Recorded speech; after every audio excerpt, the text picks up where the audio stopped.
जय श्रीराम. तर आता सध्या कार मॉडिफिकेशनचं खूप येड लागलंय लोकांना. तर तुम्ही कार मॉडिफिकेशन करा, सर्व करा, पण तुम्ही जे प्रोजेक्टर लावता ना यार, त्याचा समोरच्या चालकाला एवढा त्रास होतो ना.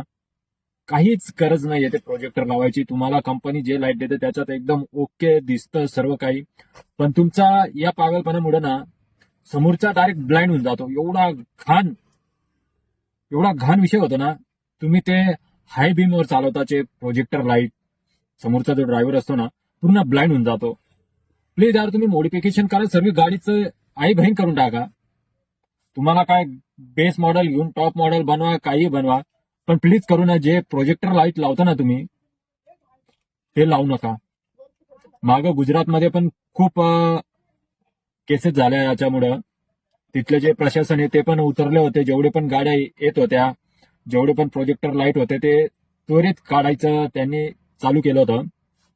पण आता पण कंडिशन काय तिथं काय माहित नाही. पण जे प्रोजेक्टर लाईट वाले जे गाड्या जातात ना गुजरातमध्ये पण, तिथं जर सापडला ना ते त्या जागी फाईन करता आणि ते प्रोजेक्टर लाईट बंद करता.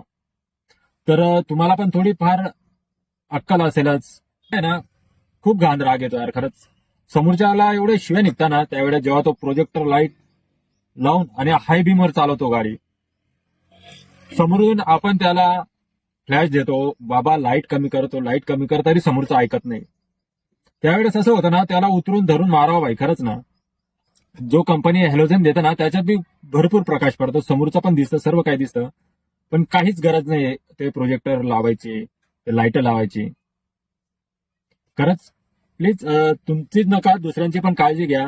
समोरच्याला काय त्रास होतो काय नाही तुम्हाला पण समजतं, पण नाही तुम्हाला हवाबाजी करायची, पण काय भेटत नाही ना त्याच्यात. दुसऱ्याला एवढा त्रास होतो ना रात्री, आणि त्याच्यामुळे खूप ऍक्सिडेंट पण होता. ते समजून येत नाही, पण ऍक्सिडेंट पण खूप वाढले त्याच्यामुळं. तर प्लीज करून तुम्ही जे प्रोजेक्टर लाईट लावले, जे मॉडिफिकेशन करताय ते बंद करा. आणि आरटीओला पण नक्कीच टॅग करा आणि तुमचे मत पण नक्कीच कमेंट करा. हे बरोबर आहे की चुकीचं आहे.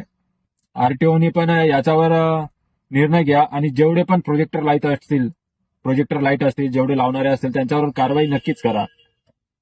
तो मग कोणी पण असो, कारण की समोरचं चालवतो ना एक प्रकारे तेवढ्या सेकंडसाठी डायरेक्ट ब्लाइंड होऊन जातो. मग ती गाडी कुठं घुसेल कुठं नाही काहीच सांगता येत नाही. प्लीज मित्रांनो एवढे प्रोजेक्टर लाईट लावू नका. ही खूप कळकळीची विनंती आहे प्रत्येक ड्रायव्हरकडनं, प्रत्येक गाडीवाल्याकडनं, प्रत्येक चालकाकडनं विनंती आहे. प्रोजेक्टर लाईट बंद करा.